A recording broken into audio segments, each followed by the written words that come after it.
Hello friends, সবাই কেমন আছো? আশা করছি সবাই খুব খুব ভালো আছো আর আমিও ভালো আছি। তো আজকের আমি দুপুরে কী কী রান্না করলাম সেটাই তোমাদের সাথে শেয়ার করি। আজকে রান্না হয়েছে চিংড়ি মাছের মালাইকারি। আর দেখো, চিংড়ি মাছের মালাইকারি আমার মেয়ে খেতে খুব পছন্দ করে, অনেক দিন ধরেই বলছিল। আর খই আগের দিন গুড় দিয়ে মেশানো রয়েছে, মোয়া বানানো হবে, আর রান্না হবে বাঁধাকপি মাছের মাথা দিয়ে আর শুঁটকি মাছের তরকারি।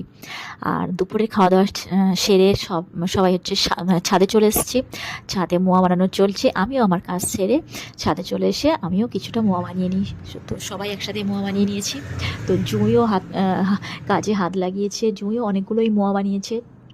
আর নিজে খুব একটা খায় না, কিন্তু বানাতে খুব ভালোবাসে। তো যাই হোক, কিছুটা মোয়া বানানো হয়ে গেলে, এর আগেও একদিন হয়েছে। তো ও জুঁইয়ের বাবা যাচ্ছে ননদের বাড়ি, মানে ওর দিদির বাড়িতে মোয়া দিয়ে আসতে। তো মোয়া দিয়ে আমি ওপরে চলে যাই। তো দেখো, আজ কিনেছিল তরমুজ, তরমুজটা একেবারেই ভালো ছিল না। এ সময় তরমুজ ভালো হয় না। তো সবাই ভালো থেকো, টাটা, বাই।